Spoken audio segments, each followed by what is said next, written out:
Assalamualaikum warahmatullahi wabarakatuh. Salam sejahtera dan salam keluarga Malaysia kepada Dr. Nur Hidayat. Saya mewakili kumpulan 7 akan membentangkan tentang isu keburukan gadget terhadap remaja dan kanak-kanak di Malaysia. Ini merupakan ahli kumpulan 7 kami yang terdiri pada 5 orang. Pendahuluan. Dalam era perkembangan sains dan teknologi kini, penciptaan gadget dan telefon pintar telah memberi impak besar dalam kehidupan para remaja maupun kanak-kanak. Kini kita dapat lihat kanak-kanak sudah terbiasa untuk bermain gadget di tempat awam. Hal ini secara tidak langsung akan memberi pendedahan awal dalam penggunaan peranti pintar sejak usia yang muda lagi. Kejanggihan teknologi pada zaman kini akan menyebabkan remaja lebih lalai dalam mengatur jadual harian mereka. Punca-punca masalah ketagihan gadget. Punca masalah ketagihan gadget ini iaitu remaja dan kanak-kanak lebih mengutamakan gadget daripada tanggungjawab mereka. Mereka lupa bahawa mereka perlulah belajar dan menjalankan tanggungjawab di dalam keluarga sebagai anak-anak. Remaja dan kanak-kanak dapat mengakses internet tanpa pemantauan ibu bapa. Ini menyebabkan kanak-kanak akan mengakses perkara yang tidak baik sekiranya tidak mendapat pemantauan daripada ibu bapa. Kanak-kanak akan didedahkan dengan kecanggihan teknologi pada usia yang muda. Mengkaji isu masalah ketagihan gadget dalam kalangan kanak-kanak. Kita dapat mengkaji isu masalah ketagihan gadget dalam kalangan kanak-kanak berdasarkan falsafah, pendidikan kebangsaan, rukun negara dan konsep jasmani, emosi, rohani dan intelek iaitu JERI. Falsafah. Daripada falsafah Islam, daripada Hamka, daripada wasatiyah iaitu kesederhanaan. Datangnya daripada sifat berlebihan dan tidak mampu mengawal diri ketika bermain gadget. Menurut buku falsafah hidup, Hamka menegaskan bahawa kesederhanaan adalah asas bagi kebahagiaan hidup. Berdasarkan falsafah pendidikan kebangsaan ialah tumbesaran kanak-kanak terbantut. Gadget yang berlebihan, kanak-kanak akan mengalami masalah dalam kehidupan mereka. Prestasi pelajaran merundum. Akan hilang tumpuan dalam pelajaran kerana mereka lebih tertumpu untuk bermain gadget daripada belajar. Berpotensi mengalami masalah kesihatan. Ini akan menyumbangkan ke arah generasi yang akan datang iaitu generasi yang tidak sihat dan tidak bersukan dan bersikap boros dan tidak berdisiplin. Seperti yang kita tahu, gadget kita perlulah membeli aksesori dan sekiranya terdapat masalah pada gadget tersebut, kita perlulah mengeluarkan wang untuknya dan membeli aksesori tersebut. Ini akan menyebabkan berlakunya pembaziran wang dan masa. Segi rukun negara, yang pertama adalah kepercayaan kepada Tuhan. Ini akan mengurangkan pendedahan dan minat dalam ilmu agama. Yang kedua adalah kesetiaan kepada raja dan negara. Ini akan menggugat kehakikat negara. Yang ketiga dan keempat iaitu keluhuran perlembagaan dan kedaulatan undang-undang. Kanak-kanak akan leka dalam mematuhi undang-undang negara dan mereka mampu menyedari apakah itu undang-undang negara. Yang kelima adalah kesopanan dan kesusilaan, pergaulan dan pertuturan dalam kehidupan seharian. Daripada konsep jasmani, emosi, rohani dan intelek iaitu JERI. Daripada konsep jasmani, kanak-kanak dan remaja mendapat risiko miopia iaitu rabun jauh dan juling. Kanak-kanak dan remaja mengalami sakit belakang dan mendapat sakit kepala yang kronik daripada bermain gadget yang berlebihan. Daripada konsep emosi, gadget akan menjadi suatu pergaduhan antara sesama sendiri di rumah. Sebagai contoh, sekiranya kita mempunyai adik-beradik, mereka akan bergaduh untuk menggunakan gadget tersebut dan akan berlakunya pergaduhan. Interaksi kasih sayang akan berkurangan secara dan emosi dan lebih kepada emosi di dalam sosial media. Belakangan ini kita dapat melihat terdapat pelbagai luahan emosi daripada pengguna media sosial yang kita dapat lihat daripada mereka meluahkannya kepada ahli keluarga mereka. Emosi akan terganggu terhadap perkara yang tidak wujud dan beralam maya. Konsep rohani, kanak-kanak muda cenderung dengan aktiviti keganasan dan seksual. Kanak-kanak tidak lagi hormat dan patuh kepada ahli keluarga, terutamanya ibu bapa mereka, dan kanak-kanak mengalami tekanan mental.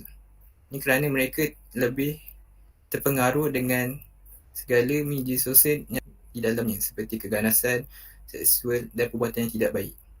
Dan konsep intelek, Lahirnya perasaan malas dan leka. Jika ia berlebihan, ia akan menjejaskan pemikiran kanak-kanak. Dan ia tidak membuatkan kanak-kanak berfikir, perkembangan otak menjadi tumpul. Pandangan tokoh dan pihak berkaitan. Daripada Hana Yo, dari Timbalan Menteri Pembangunan Wanita dan Keluarga dan Masyarakat. Satu tinjauan pendapat dilakukan oleh Lembaga Penduduk dan Pembangunan Keluarga Negara LPPKN di Lembah Kelang mendapati 78.3% ibu bapa membenarkan anak-anak memiliki gadget. Amat membimbangkan dengan sikap masyarakat yang kini dilihat begitu terikat dengan gadget dan peranti digital untuk memperoleh maklumat serta berkomunikasi tanpa mengindahkan dunia fizikal di sekeliling mereka. Daripada Prof. Dr. Zabidi Azhar Muhammad Hussein, iaitu Ketua Kluster Kesihatan Kanak-kanak Majlis Profesor Negara, beliau mengatakan jika gadget didedahkan awal kepada kanak-kanak dan tempohnya lama, ia akan menyebabkan perkembangan kanak-kanak akan merosot di awal usia muda. Menurut beliau juga, sikap kanak-kanak yang alpha apabila berjumpa sesuatu yang menarik perhatian dan seronok, terutama gadget, maka mereka tidak lagi mengindahkan suasana di sekeliling mereka dan menumpukan sepenuh perhatian terhadap gadget. Kesan-kesan gadget. Kesan ketagihan gadget kita dari empat, iaitu individu, keluarga, masyarakat dan negara. Kesan ketagihan gadget kepada individu. Ia akan menyebabkan gangguan perkembangan otak, masalah penglihatan dan kurang tidur. Gangguan perkembangan otak iaitu sekiranya mereka kerap untuk bermain gadget, mereka akan menghadapi masalah seperti defisit pemerhatian, masalah kognitif, gangguan pembelajaran, peningkatan impulsif dan kawalan sendiri. Daripada masalah penglihatan, kajian telah menunjukkan bahawa kebergantungan yang tinggi pada alat elektronik boleh menyebabkan jangkitan mata. Dan yang terakhir adalah kurang tidur. Kanak-kanak yang ketagihan bermain gadget akan kehilangan rehat yang diperlukan kerana mereka ingin untuk bermain gadget lagi walaupun mereka telah berasa mengantuk. Terusnya, keluarga. Kesan-kesan ketagihan gadget kepada keluarga ialah dia akan merosakkan hubungan anak-anak dan ibu bapa, kerana anak-anak akan lebih tertumpu untuk bermain gadget daripada mereka meluangkan masa bersama dengan ibu bapa, dan anak-anak akan rasa terabai. Mereka akan terasa terabai kerana ibu bapa tidak menghiraukan mereka dan tidak memberikan tumpuan sepenuhnya kepada mereka. Kesan-kesan ketagihan kepada masyarakat adalah kurang interaksi sosial.